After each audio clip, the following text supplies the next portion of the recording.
All right, Jeremy here, Jeeps Unlimited, partsbreakers.com, 303-666-9020. Listing tubs, have been listing tubs, trying to get caught up on them. Hopefully, I'll be done. I'll have at least one more that I'm going after tonight, and then I'll only have 2 more to go. We'll see how much light we have out here. We can actually see our mountains today, tonight, actually. This storm kind of came through, a little bit of rain. Beautiful. Got a little rain out there, absolutely gorgeous. If you've looked at the videos just last 2 or 3 days, you could not see the Book Cliff mountain range over there. It has been so smoky. My asthma really appreciates this little breeze. Normally I like the wind, but this is God's sent. So, all right, 76 to 86 CJ7 Tub, and it is an A-. Now, we grade our tubs on each model slightly different. So if you're used to seeing one like a TJ or YJ, always look into how we do it on models. Sometimes we base that on how easy they are to get, and these are not easy. They're extremely difficult. The supply is extremely low on original CJ7 tubs. This one came out of California. It's a low A, and it has 2 places that are going to need to be repaired. No accidents. Like I said, clean California. I actually thought this was going to be perfect, like so many are when we get them out of the dry states. But it just goes to show you why, A, it's important to get full details and have somebody, if you're going to be buying a tub or even a Jeep for that, you can't really do it with a whole Jeep, take apart their Jeep, obviously, nothing like that. But if you're buying loose parts, it's very important to make sure that they pull things like roll bars, because in this particular tub, it would have been the roll bar feet that would have disguised the 2 places you are going to need to repair on it. And we had a little bit of a tall tale sign, a little bit of bubbling we've seen on it preliminary yesterday when I was doing kind of an overview shot. So I'll get close and personal with this thing. By and large, this is a very clean tub, but like I said, there's 2 places on it. I would not discount in the sense, I mean, it has been discounted price-wise, but I would not discount it in the sense of not looking at this tub because of these issues. They're very easy to replace or repair, I should say. And you can definitely be the judge of that, or your body guy or whatever, but they're so difficult to find. So let's first and foremost go over my favorite thing, which is torque pockets. Okay, these ones are the easiest ones to get at. If you had to, they're up underneath here. And lots of times you'll see this pad here, just because it's kind of a weird way they designed it, cracked. This one's not cracked at all. They're very clean. The threads are perfect there and there. Remember, there's 10 body side and 1 on your radiator support, body to frame, torque pocket bolts, whatever you want to call them, body bushing. Okay, you could consider there being 12 on these, because there are the 2 back ones that have a support beam on them, but I just say 10 because that's really what goes through the frame, are 10, at least on the tub side. Okay, so those 2 aren't bad. If you have to replace those 2, they're not bad. You can easily weld patch panels in here. Again, these ones are perfect. You don't need to do that. There's a little bit of oxidation here, not cancer, but they're definitely, we'd want to get this treated, at least out of there. Wire wheel it, sandblast it, whatever you're going to do.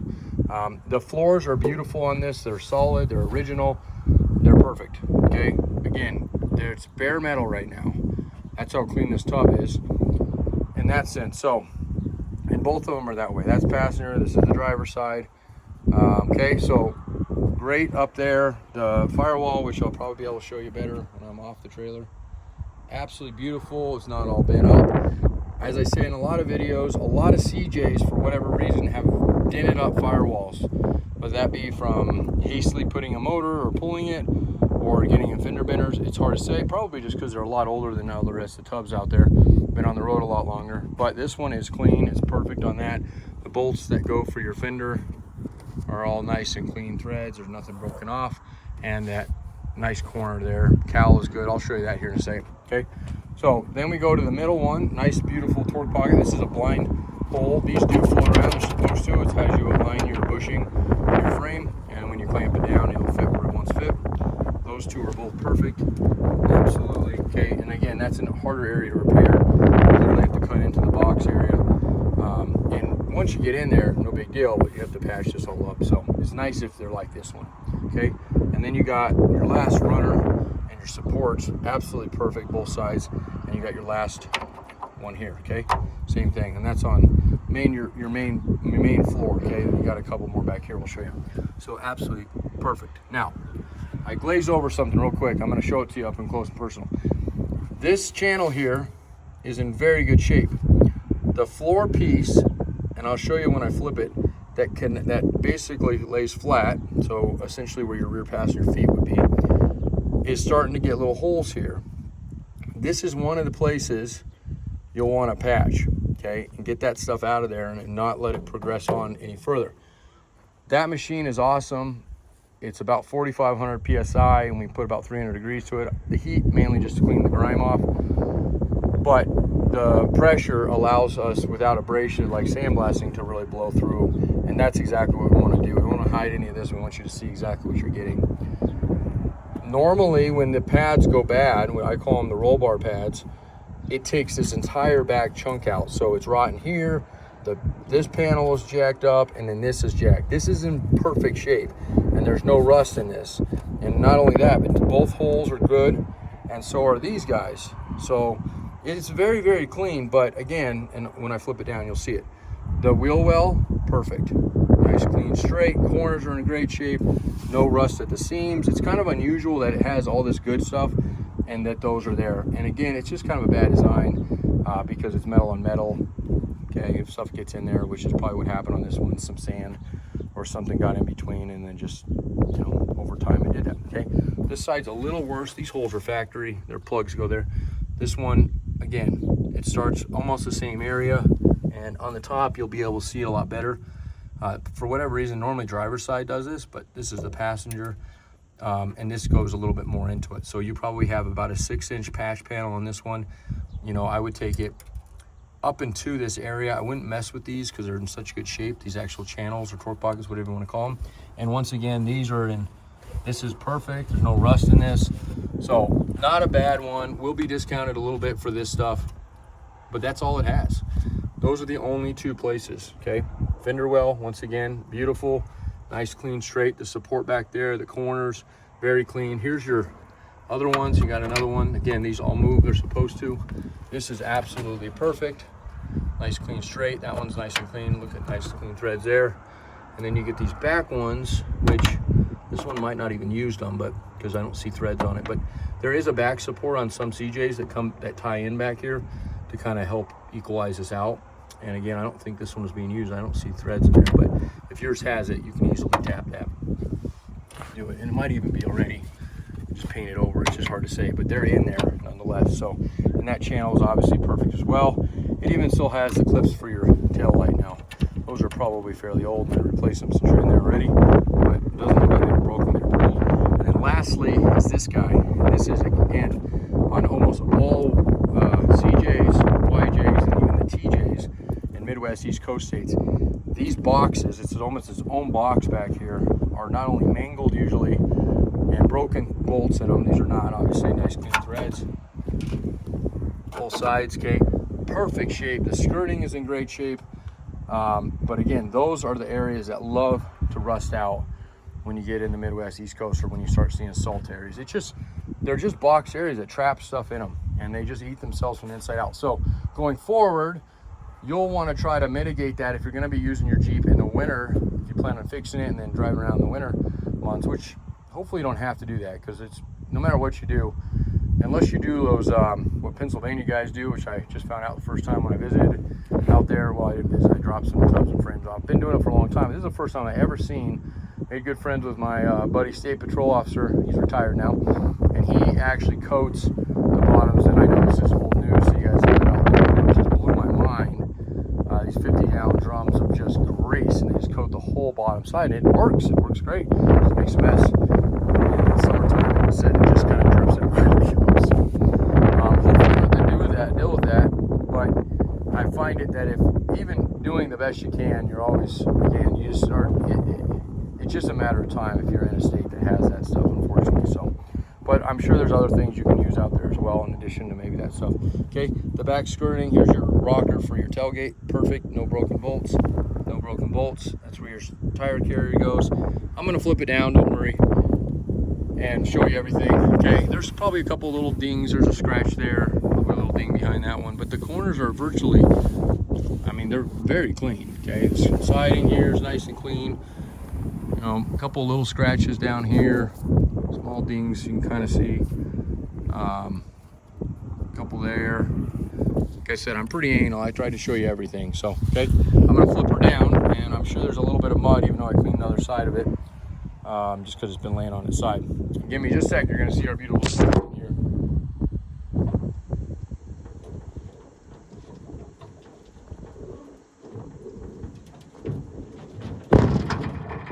So, my elbow really bad. I started doing that. Kind of slid out from under me. So they're not. My point to that is they're really not that heavy. I mean, heavier than you think, but you can tip them up pretty easily. Okay. Okay. Nice clean cowl. Nice top of the windshield frame bolts. Beautiful firewall on the inside. Perfect. Okay. Some of the sealant is coming off the corner, so you probably want to get in here, and I sprayed it pretty good, but again, get all the brown out of it. It's just it's almost smooth to the touch still, but again, you don't want it to, especially introducing anything humid or coastal salt. I mean, that will eventually blow itself out. So right now it's just oxidized, but again, want to get something at least on it. And yeah, I mean, you don't have to wire weld. There's products out there you can actually just paint right over it. But again, if you're wanting longevity and for the time it takes to do these, I would definitely get it something on it. A lot of people do blast them. It's not necessary all the time, but it's nice to do, I guess. Okay, nice clean here, no holes, no little pinholes, no nothing. This is a super solid floor, and it's all original, as that one is as well. And the seams actually on that one are super clean. Caulking is what's coming off on this guy. And I sprayed a lot of it out, and you can kind of see it there.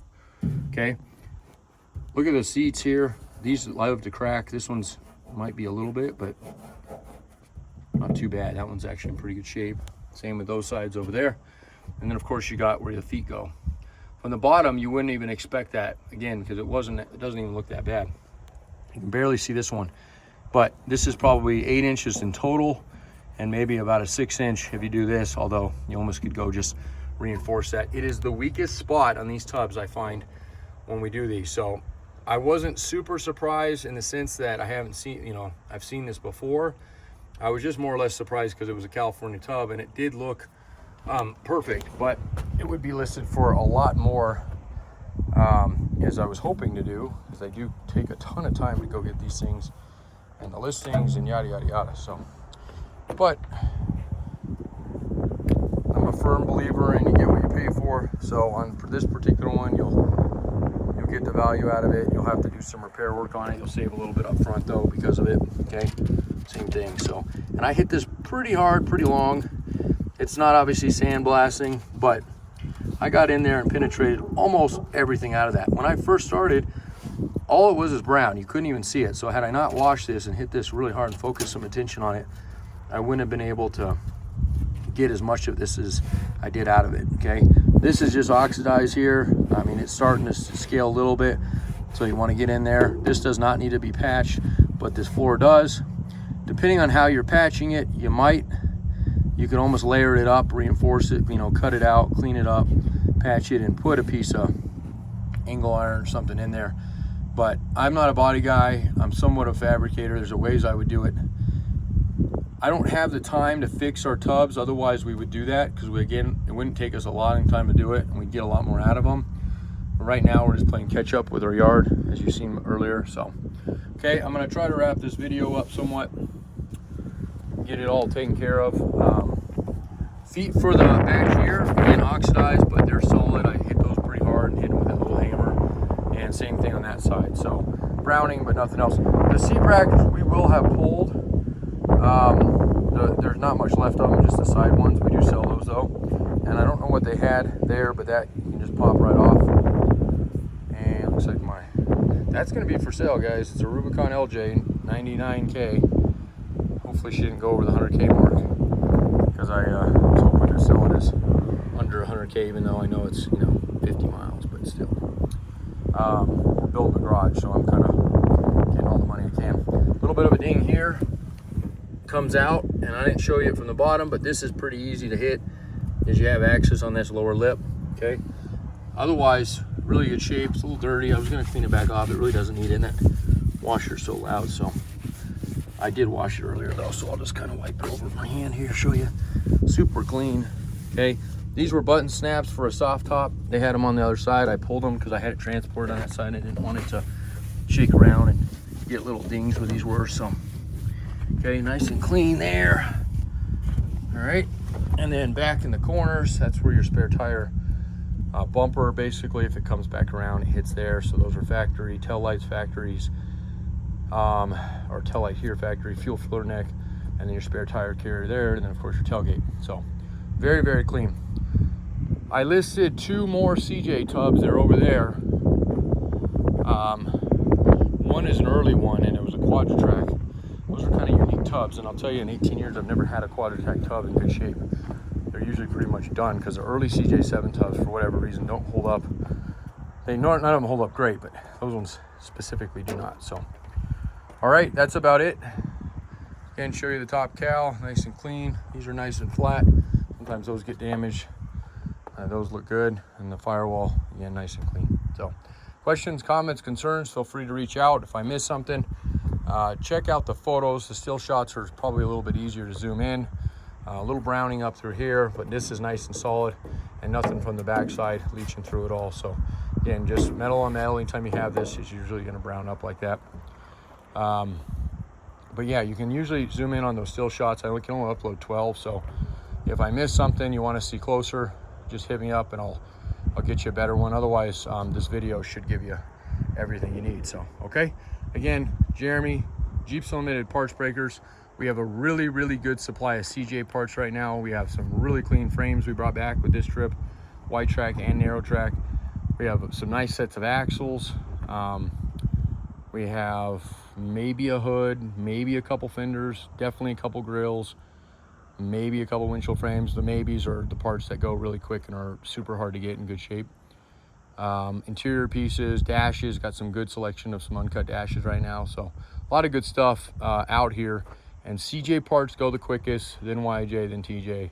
And we're still doing other models, but gonna really try to focus like we used to on those things. So they're hard enough to get. So, all right, thanks guys.